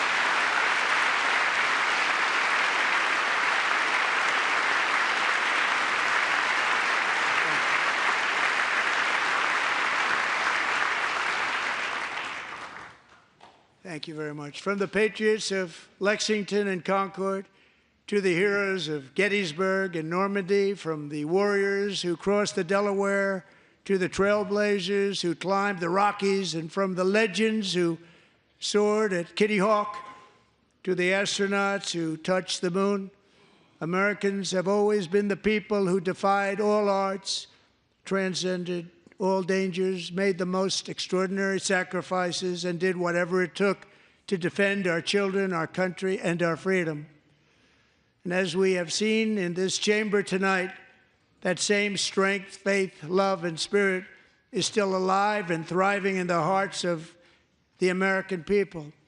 Despite the best efforts of those who would try to censor us, silence us, break us, destroy us, Americans are today a proud, free, sovereign, and independent nation that will always be free, and we will fight for it till death. We will never let anything happen to our beloved country, because we are a country of doers, dreamers, fighters, and survivors.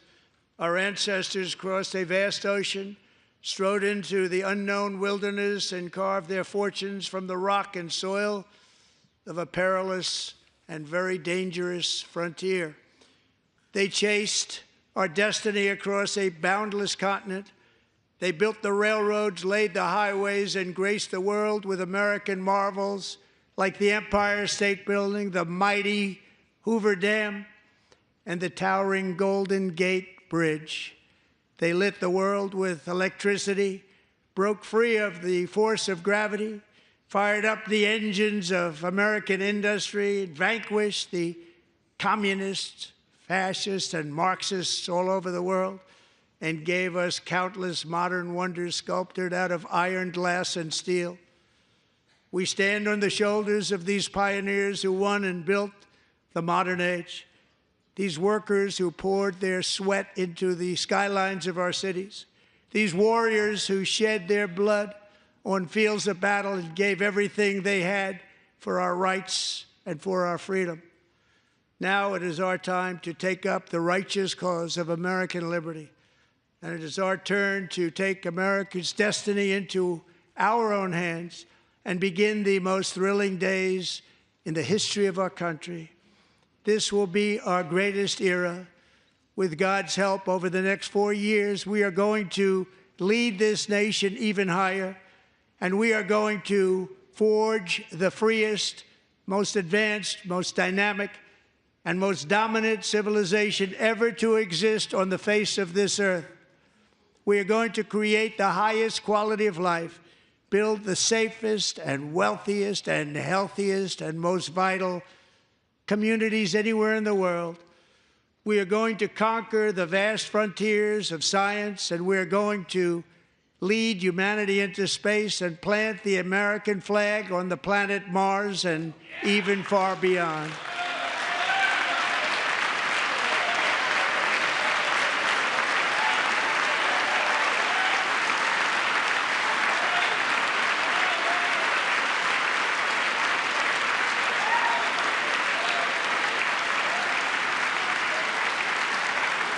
And through it all, we are going to rediscover the unstoppable power of the American spirit.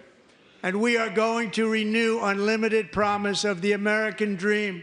Every single day, we will stand up and we will fight, fight, fight for the country our citizens believe in and for the country our people deserve.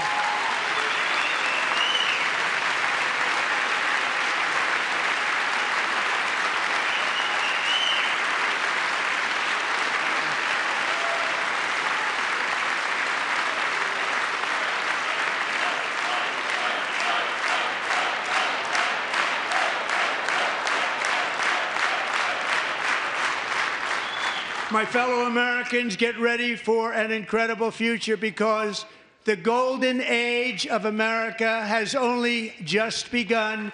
It will be like nothing that has ever been seen before. Thank you, God bless you, and God bless America.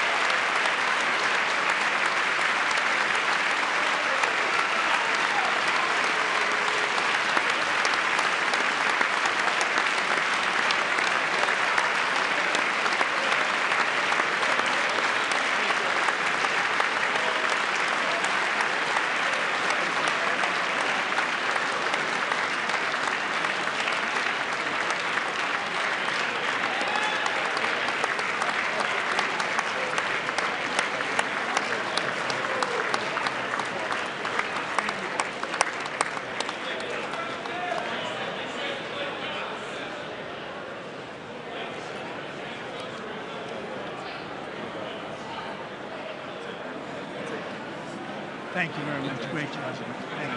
Great honor. Thank you very much. Thank you. Get this place going, all right? Thank you very much. Great honor. Thank you. Thank you, Mr. President. Thank you very much.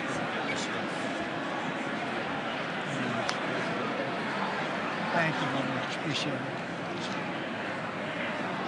Thank you. I see you soon. Teaching young people to love America. No, I'm trying to. Great guy. Thank you. That's your favorite. Thank you. Thank you. Thank you very much. Appreciate it. Howard. Thank you again. Thank you again. Won't forget. So good. Yeah, it's good. So good, sir. Thank you. Thank you. Terrific, Mr. Really terrific. Really outstanding. Thanks. Thank you. Yes, sir. Thank you. Thank you. Good job, Mr. President. Thanks. Thank you. We got you. Great team. Mr. President, one of your best speeches. Thanks again, Mr. President. Thank you, Mr. President. Thanks for the phone call last night, too. Thank you. Absolutely. You know that. Thank you very much.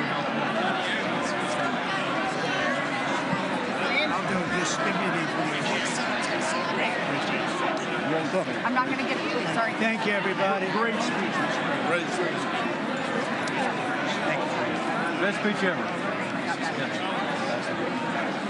Yes. Good. Congratulations. Good job. Can you sign President?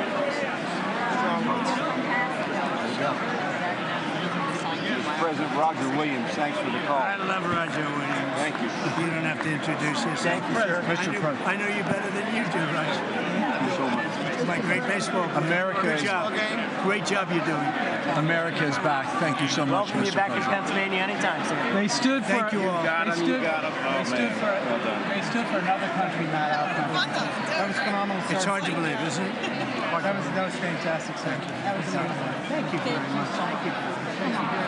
quick selfie. Mr. President. Good job, Mr. President. Great job. Thank you so much. Great speech. Yes, sir. President back to Pennsylvania. Oh, they're just careful. I want to stand in the absolutely. West Virginia loves you. Oh, good. How you doing? All right?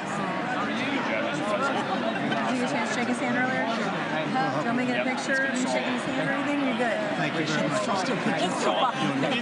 Let's do biofilm. Thank you, darling. Great, sir. Thank you. I love you. Best speech on the floor ever. Yeah, it was so good. Thank you So very good. much. Hey, you rocked it, Mr. President. We're with you. 100%. Crush. Thank you. Really good. It was Congratulations. awesome. Yeah. Best speech ever. Thank you so much. It was. What's the best Mr. President, that was a great speech. That was awesome. God bless you. Wonderful. It was. Thank you. Great job. Let's go. Get down to that. You get down. Good luck. Yes, sir. Thank you. It's so great. Thank you, everybody. Good job. Thank you for mentioning God needs to help us. Thank you, Mr. President. It's true. Mr. President. Incredible. Thank you. Thank you. Great speech. Great speech. That was phenomenal. Thanks for taking my call. Good luck. My man. Thank you for standing You strong. really triggered those people. Tremendous, Mr. President. Somebody Thank you. did. Thank you so much. Thanks for the beneficial ownership and this week. That was Oh, a good yeah. one. Thanks for mentioning farmers. Well, we love our farmers. Thank you, man. Thank you, Mr. President. You earned this night. Thank you very much. Appreciate it. Worked hard. Thank you, man. Proud of you. Thank you, Mr. President. Thank you so much. Thank you. Great again, brother.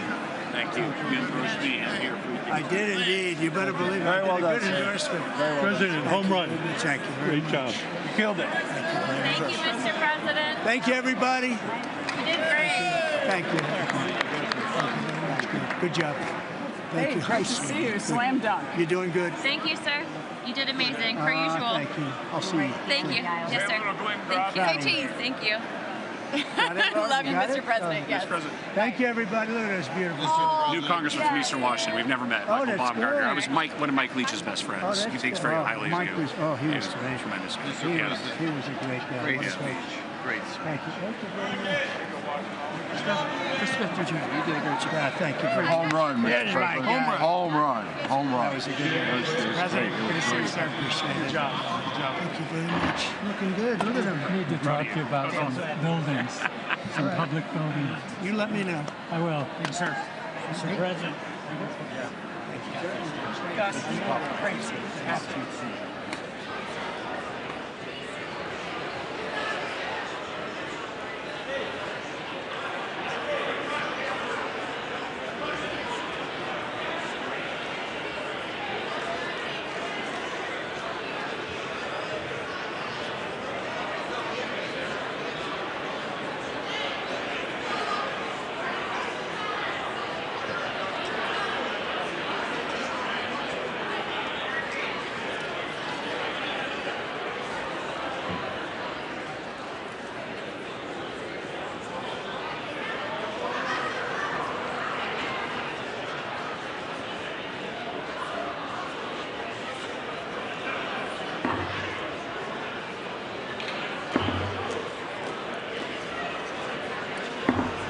The House will be in order.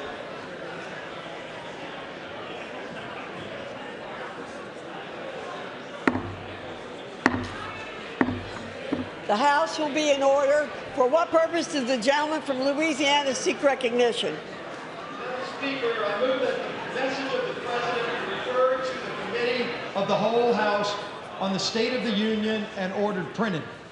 Without objection.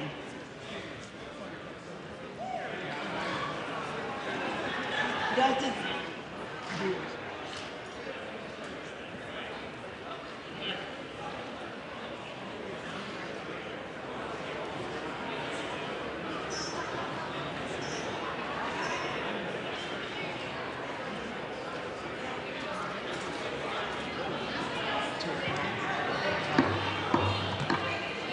Does the gentleman from Louisiana have a motion? Madam Speaker, I move that the House now stand adjourned. The question is on the motion to adjourn. Those in favor say aye. Those opposed, no. The ayes have it. The motion is agreed to. Accordingly, the House stands adjourned until 10 a.m. tomorrow for morning hour debate.